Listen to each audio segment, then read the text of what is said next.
Kahit man nga po mga idol, maagang natambakan ng Gilas Pilipinas kagabi sa kanilang send-off showdown laban sa Macau Black Bears, nagawa pa rin naman nila ditong makapag-comeback at manalo dahil sa kanilang adjustment at scoring sa second half. At syempre, pingunahan nga sila ni Justin Brownlee na nagtala ng 32 points, 15 rebounds, 5 assists sa kanyang pagbabalik. Kaya dahil sa ginawang comeback ng Gilas, napahiya nga ang mga haters na maagang nambati ko sa kanila. Isang patunay na hindi talaga dapat basta-bastahin ang Gilas, lalo na si Justin Brownlee na ilang beses napatunayan na kaya niyang buhatin at pangunahan ang team. Kung inyong ang matatandaan, maraming naging issue si Brownlee ng mga nagdaang buwan, kagaya na lang ng kanyang edad at paggamit nito ng mga pinagbabawal. Pero sa kabila niyan, kita pa rin na siya ang pinaka-deserved na naturalized player ngayon ng ating national team. Samantala, matapos ngang makabuo ang Los Angeles Lakers last week ng 14-man lineup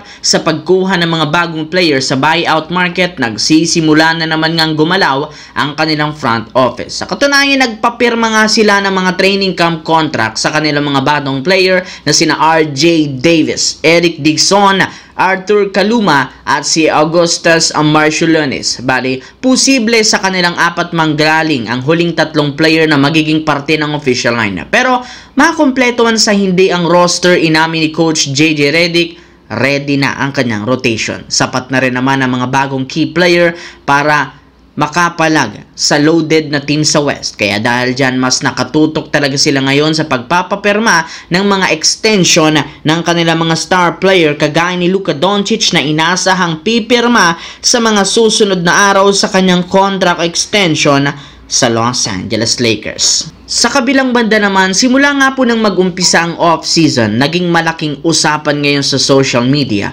ang magiging future ni Giannis Antetokounmpo sa Milwaukee Bucks.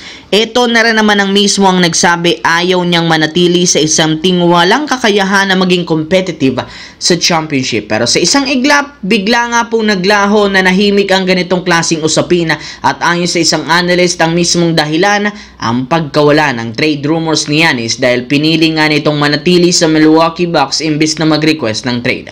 Maayos rin naman ang lagay niya sa team, gayong sinusunod rin naman ng front office ang kanyang mga nire-request kagaya ng pagkuha kay Miles Turner. Bukod dyan, willing rin naman ng Bucks na bigyan ulit ng kontrata ang kanyang kapatid na si Thanasis Antetokounmpo. Kaya mukhang wala talagang mahanap ngayon na tamang rason si Giannis Antetokounmpo para umalis siya sa Milwaukee Bucks at lumipat sa ibang kupunan. Alam naman natin na matunog nga ang kanyang pangalan sa trade rumors ngayon at nitong mga nakaraang buwan. Kaya overall mga idol, inaasahan na mananatili si Giannis Antetokounmpo sa mga susunod na taon sa kanyang kupunan na Milwaukee Bucks. Anong masasabi nyo dito mga idol?